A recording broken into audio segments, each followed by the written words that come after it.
오늘 말씀의 제목은 화평케 하는 사람이라는 제목으로 함께 은혜를 나누고자 합니다. 우리가 살아가면서 사람들 사이에 평화를 이루는 일, 이게 언제나 쉽지 않은 우리들에게 도전이 되는 어떤 그런 명제인 것 같습니다. 그래서 우리는 갈등과 오해를 발생하게 될 때, 우리 가운데 일어나게 될 때 본능적으로 발동하는 자기 방어 기제가 있습니다. 그게 뭐냐면 상대방에게 어떤 식으로든 내 목소리를 내는 게 우선시돼요. 상대방에게 우선 맞서고 내 자신을 철저하게 방어하고자 하는 그런 본능이 자동적으로 어느 누구에게나 그렇게 발동하게 된다는 것입니다. 그런데 이 진정한 화평이라는 것은 뭐냐면 단순히 그런 자기 비정을 통해서 그 상황을 멀리한다든지 피한다든지 그렇게 무시하는 데서 오지는 않는다라는 거예요. 어느 날 두 명의 친한 친구가 차로 여행을 떠나게 되었습니다. 여행을 떠나가는 중에 잘못된 길로 들어선 것 같아요. 낯선 길에 들어서게 됩니다. 그 순간 앞불사 타이어가 펑크가 난 거예요. 둘 다 이제 자동차에 대해서 전혀 이제 문외한이었고, 그러다 보니까 이들 자체가 도로 한가운데서 차는 퍼져버리고 이제 우왕좌왕하기 시작합니다. 그 결과는 이제 둘이 이제 언성이 높아지기 시작했어요. 이제 말다툼이 시작이 된 거예요. 한 친구가 이렇게 소리쳤습니다. 네가 운전했으니까 네 책임이야 라고 한 친구가 다른 친구한테 얘기했습니다. 그러자 그 이야기를 들은 다른 친구가 이제 맞받아 칩니다. 아니, 나는 운전을 했고 네가 지도를 제대로 보고 알려줬어야지. 너 때문에 엄한 길로 우리가 들어간 거잖아. 네가 길을 잘못 알려줬기 때문에 네 책임이야 라고 이야기를 했습니다. 계속 이제 언성이 높아지기 시작했죠. 타이어를 고치기는커녕 계속해서 네 탓이다, 네 탓이다, 내 탓이다 이야기만 하고 계속 시간이 흘러가고 있었습니다. 그때 때마침 그 옆을 지나가고 있던 한 어르신이 그 광경을 보더니 다가와서 미소 지으면서 이렇게 이야기를 합니다. 젊은이들, 타이어 펑크는 누구의 잘못도 아니라네. 내가 대신 수리해 줄게. 그동안 자네들은 지도를 한번 다시 보고 우리가 어디로 가야 할지 그 목적지가 무엇인지 다시 한번 생각을 해보고 둘이 이야기하는 것은 누가 덜 피곤한지 한번 이야기를 해보고 다음 차례 운전을 누가 할지 그것을 한번 정해보게나 라고 이야기를 했습니다. 노인의 제안에 따라서 두 친구가 어색하게 이제 웃음을 띠고 이야기를 하고 머리를 맞대게 되는 거죠. 말다툼은 멈추게 되었고, 그 순간 이제 어르신께서 타이어를 고쳐주셨고, 그 고쳐진 어떤 그 차를 타고 다시 룰루랄라 목적지를 향해서 덜 피곤한 친구가 운전을 하고 그렇게 여행을 시작했다라는 이야기입니다. 여러분, 누구의 잘못을 따지는 것, 이것 자체가요, 문제를 해결하고 우리 삶의 자리에서 평화를 가져오는 그런 일들에 전혀 도움이 되지 않습니다. 성경에 나오는 인물 중에 여러분들 생각할 때 가장 갈등이 첨예하고 힘들었던 관계가 누굴까요? 여러분들 누구라고 생각을 하세요? 우리가 읽었던 본문에 누가 나올까요? 다윗과 사울이 나옵니다. 제가 봤을 때는 이 둘만큼 참 이게 뭐라 그럴까요? 가까우면 가까울 수 있는 사이였는데 그렇게 멀어진 관계가 없는 것 같아요. 이 둘의 관계들처럼 긴장이요, 또 갈등이요, 그렇게 연속적이었던 그런 복잡한 관계는 별로 찾아볼 수가 없는 것 같아요. 사울에게 처음에 다윗은 굉장히 사랑스러운 대상이었어요. 그런데 이게 어느 순간부터 흐트러지게 되냐면 다윗이 인기와 능력을 얻게 되는 그 시기부터 다윗을 시기하게 된다라는 것입니다. 그래서 여기에서 그치는 게 아니었고 하나님께서 다윗을 다음 왕으로 선택하셨다는 것을 알게 된 사울이 이제 극도로 이제 불안과 이제 질투감에 이제 붙잡히게 됩니다. 반면 다윗은 이제 굉장히 충성된 신하였죠. 그리고 사위였고, 그리고 전쟁에서 아주 뛰어난 능력을 보였고 백성들의 사랑을 받았던 그런 사람입니다. 그런데 사울의 박해로 인해서 도망자 신사가 되었고 광야를 또 돌아다니게 되었다라는 것입니다. 이런 상황 가운데서 다윗에게 주어진 몇 번의 기회가 있습니다. 자기가 그렇게 도망다니게 될 수밖에 없었던 그 원인 제공을 했던 그 사울을 몇 번이나 제거할 수 있는 기회가 주어졌었어요.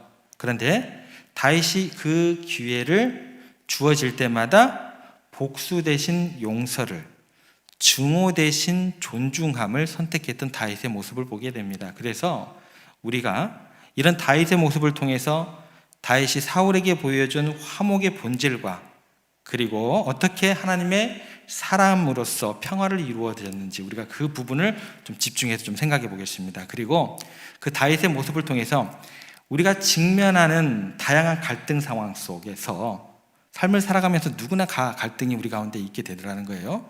그 갈등 상황 속에서 어떻게 우리가 하나님의 지혜를 그 갈등 상황 속에서 적용할 수 있을지, 그리고 어떻게 진정한 내 삶의 자리에서 평화와 화해를 이룰 수 있는지, 그 부분에 대해서 우리가 생각하고 배우는 시간이 되었으면 좋겠습니다.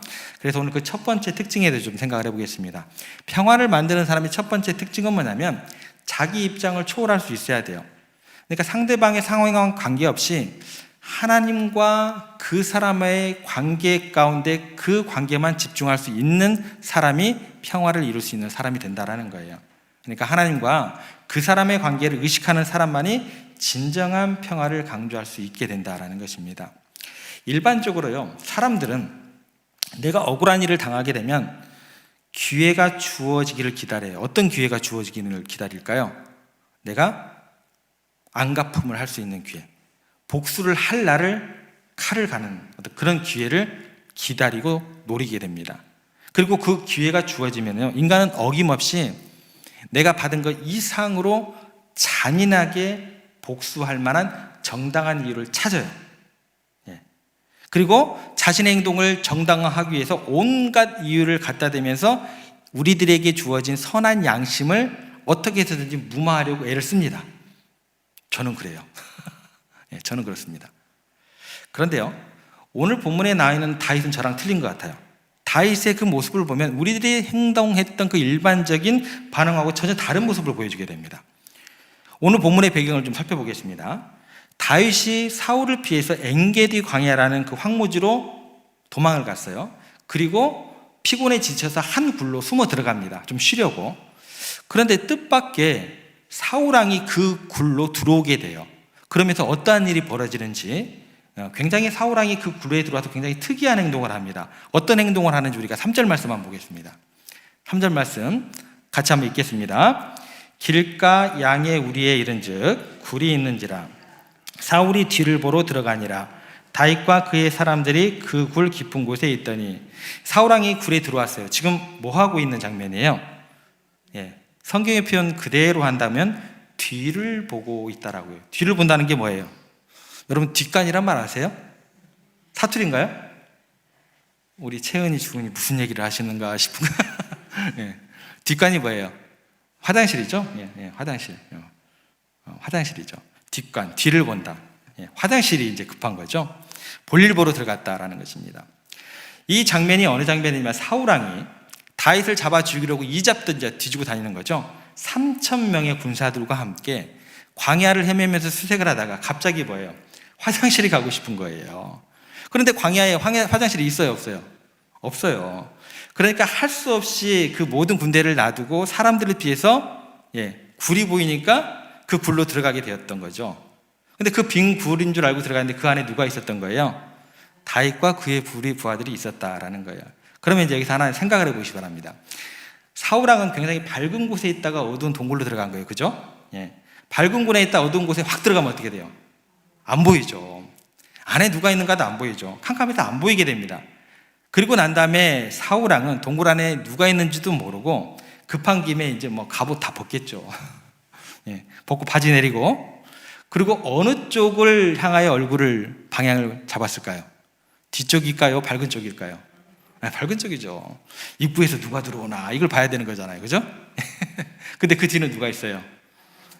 그렇죠. 누가 들어오나 보려고 밝은 쪽을 쳐다보고 있는 사울왕의 모습이다라는 것입니다. 그러면 계속해서 그 굴 안에 있었던 다윗과 부하들은 원래 어두운 곳에 있었으니까 누가 들어오고 있는 거죠. 그죠? 근데 그게 누구예요? 사울왕이에요. 그런데 막 옷을 벗어 제끼는 거예요. 바지를 내리네요. 그 장면을 또렷하게 보고 있었고 무장 해제된 사울왕을 보고 있었던 다윗의 군사들이었다라는 거예요.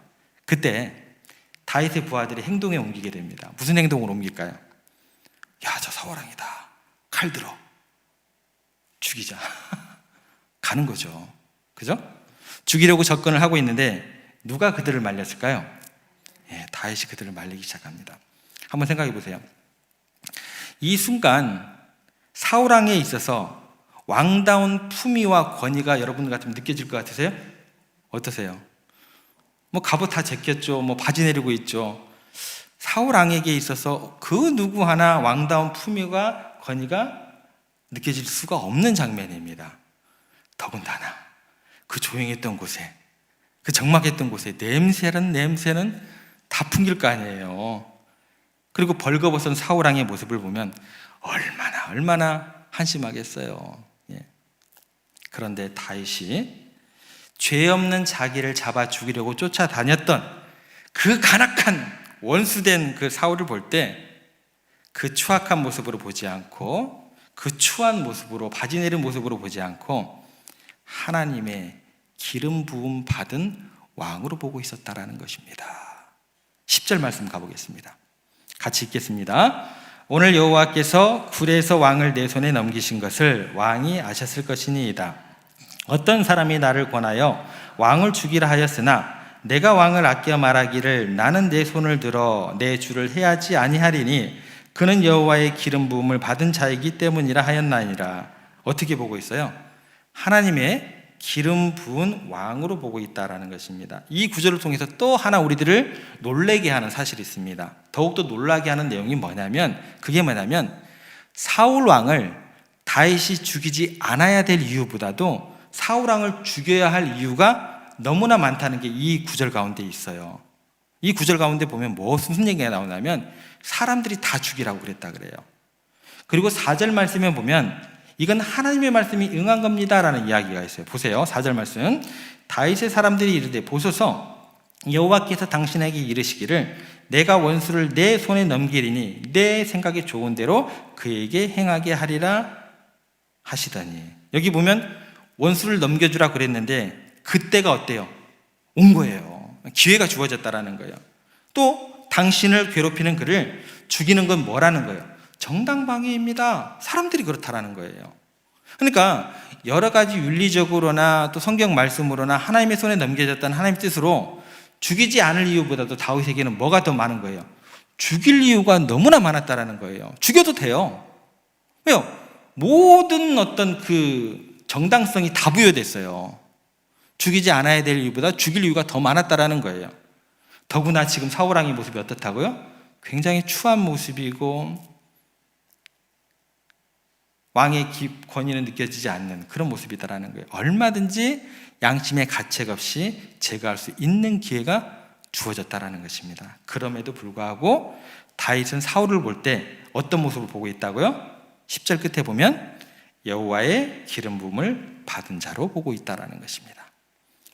지독한 악취를 극복하고 기억도 가물가물한, 사울 왕이 언제 기름 부음을 받았는가 기억도 가물가물하잖아요. 그죠? 언제 기름 부음을 받았는가 그 기억도 가물가물한 그 까마득한 옛날에 하나님께로부터 왕으로 기운받은 그 향기를, 그 냄새나는 곳에서 누구는 맡고 있었던 거예요? 다윗은 맡고 있었다라는 거예요. 그 동굴에서 느끼고 있었다는 거예요.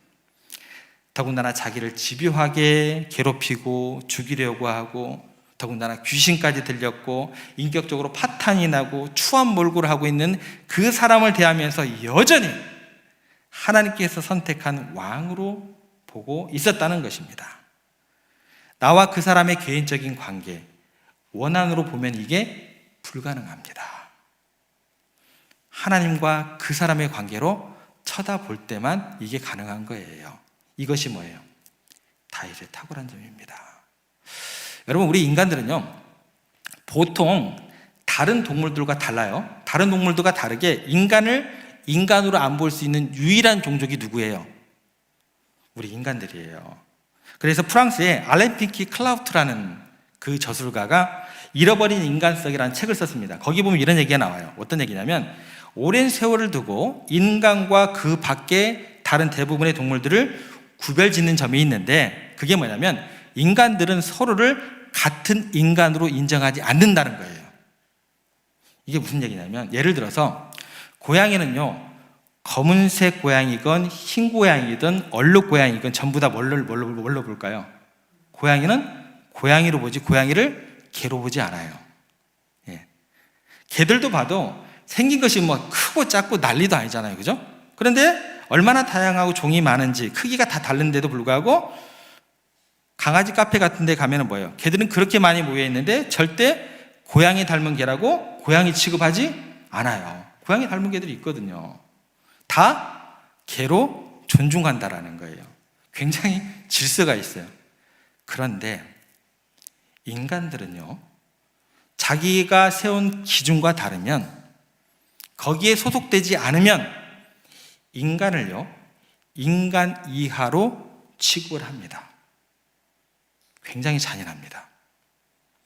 역사 속에서요, 인간이 서로에게 강한 잔혹한 행위들은 셀 수 없이 열거할 수 있어요. 전쟁, 차별, 억압, 다양한 형태로 사람들은 서로를 뭐예요? 인간 이하로 취급해요. 짐승처럼 대하거나 심지어 인간으로 여기지 않는 그런 경우가 굉장히 많다라는 것입니다. 그 잔악한 행위들을 보고 있으면 도저히 인간이 인간에게 할 수 없는 짓들을 합니다. 그게 뭐예요? 우리들의 모습이에요. 이러한 일들은 인류 역사를 통해서 반복되어 왔고 지금도 세상의 여러 곳에서 그 잔인함은 계속되고 있다는 게 문제입니다. 문제는 뭐냐면 이렇게 서로를 인간 이하로 대할 때 발생하는 악순환입니다. 한 집단이요, 다른 집단을 억압하고 비인간적으로 대할 때 피해를 입은 사람들은 어떻게 할까요? 그 사람들 또한 피해를 입은 것만큼, 억압받았던 것만큼 다른 인간들에 대해서 굉장히 폭력적으로 접근을 하게 됩니다. 이로 인해서 뭐가 끊이지 않을까요? 갈등, 분열, 모든 사람이 상처받게 돼 있어요. 오늘 다윗은요, 자기를 죽이려는, 그리고 귀신 들려 있는 추한 몰골을 하고 있는 냄새 풍기는 그 사울왕을 볼 때에도 어떻게 봤어요? 근데 하나님의 사람으로, 하나님의 기름 부은 사람으로 볼 수 있었다라는 거예요. 이런 사람을 통해서 참된 평화가 이루어질 수 있다는 것입니다. 이것이 하나님의 살아계심을 믿고 하나님의 기준으로 모든 세상을 보는 기독교인들의 탁월한 점이다라는 거예요. 여러분, 우리들은 어떨까요? 우리를 공격하고 괴롭히는 그 사람들을 대할 때 그냥 반사작용으로 그대로 우리들도 악을 악으로 대하고 있지는 않았는지, 나를 괴롭히기 때문에 인간 이하로 보고 있지는 않았는지. 유일한 분단 국가가 어디예요? 분단을 극복하고 세계 가운데 평화를 이루는 진정한 평화의 사도가 되기 위해서는 어떻게 돼요? 우리 가운데 민족적인 사명이 있어야 돼요. 이걸 신앙적으로 바꿔볼까요? 하나님께 주신 사명으로 받아들일 수 있어야 돼요. 그 수준이 되어야 돼요. 아무리 남북 간의 갈등이 깊어진다 할지라도 믿는 사람들을 통해서는 증오심만으로 대체될 수 있는 세상이 아니다라는 것이 선포가 돼야 돼요. 끝까지 그들도 하나님이 만든 피조물이고 구원의 대상이 되어야 할 것이고 그렇게 인정할 수 있을 만한 타고의 수준에 올라갈 수 있어야지, 저들이 우리를 어떻게 대했다고 한들 내가 똑같이 대하는 수준이라고 한다면, 그 정도의 수준에 머물러 있는 우리 대한민국이라고 한다면 하나님께서 세계 가운데 쓰실까요? 그런 민족이 어떻게 세계 가운데 선교를 가장 앞서서 하고 중요한 역할을 한다고 우리 스스로 자랑을 할 수 있을까요? 힘들고 어려운 일입니다. 그런데 보통을 뛰어넘는 위대한 수준의 민족 정신을 우리 크리스찬들을 통해서 이 땅 가운데 심기기를 원하시는 게 뭐예요? 하나님이세요. 영적인 권세를 가지고 하나님이 주신 그 사명을 감당하면서 은총의 시각으로 다른 사람을 바라볼 수 있는 우리가 되어야 된다는 것입니다. 이게 의외의 반응이죠. 예상을 뛰어넘는, 상상을 초월한 반응. 나는 악을 행했는데 상대편은 나를 존귀하게 여겨준다면 세상은 한없이 감동하게 되어 있습니다. 그 사람을 통해서 감동하는 걸 그치지 않고 내 뒤에서 역사하시는 하나님을 그들이 경험하게 된다는 거예요. 16절 한번 보시면 원수된 사울왕이 감동하는 모습이 나옵니다. 16절 저희들이 같이 한번 읽어보겠습니다. 다윗이 사울에게 이같이 말하기를 마침에 사울이 이르되 내 아들 다윗아, 이것이 내 목소리냐 하고 소리를 높여 울며, 이게 진정한 승리라는 거예요. 여러분, 사람의 눈에 눈물을 흐르게 하는 거 되게 어렵습니다. 웃게 하는 것보다 감동 어린 눈물을 흐르게 하는 게 더 어려워요. 근데 사랑하는 사람 눈에 눈물을 흐르게 하는 것도 힘들지만, 다윗처럼 자기를 죽이려고 하는 원수들의 눈에서 감동의 눈물을 흘리게 하는 것은 어려울까요? 쉬울까요? 더욱 어려워요. 그 사명 하나님 모르는 사람들한테 안 줘요. 북한 사람들에게 감동의 눈물을 흘리게끔 하는 그런 사명은 누구에게 주는 거예요? 이 땅의 교회들에게 주는 거예요. 다윗이 그렇다라는 거예요. 자기를 죽이려고 했던 사울을 내 아들아, 내 아들아, 다윗을 부르게 만들고 그를 통곡하게 만들었다는 것입니다. 그리스도인이 세상을 이기는 이김은 이거예요. 미사일 쏘니까 우리도 미사일 쏘아야 된다. 그런 것은 없습니다. 비성경적인 이야기예요. 큰 목소리를 내면서 우리들의 어떤 그런 것들을 이야기하는 것보다도 근본적인 승리라는 것은 뭐냐면, 원수를 이렇게 하나님의 관점에서 대하고 사랑으로 대하는 것, 이게 크리스찬들의 진정한 승리가 되어야 된다라는 것입니다. 예수님께서 인류의 구주가 되시고 영원한 승리자가 되신 이유는 자기를 죽이기 위해 십자가에 못 박는 자들을 향해서 아버지, 저들의 죄를 용서하여 주시옵소서, 자기들이 하는 일이 무슨 일인지 알지 못함이니이다, 이렇게 말씀으로 고백을 했을 때, 놀랍게도 그 옆에서 사형을 집행하고 있었던 로마의 장교가 다음과 같이 고백합니다. 이 사람은 진실로 하나님의 아들이었도다, 진실로 의인이었도다. 여러분들과 같은, 우리 세종교회에서 섬기는 여러분들과 같은 그리스도인들을 통해서 세상 사람들의 입에서 그런 놀라운 고백을 받아내는, 그런 세상을 감동시키는 귀한 일들이 일어나기를 하나님께서는 원하고 원하신다라는 것을 기억했으면 좋겠습니다. 말씀을 정리합니다.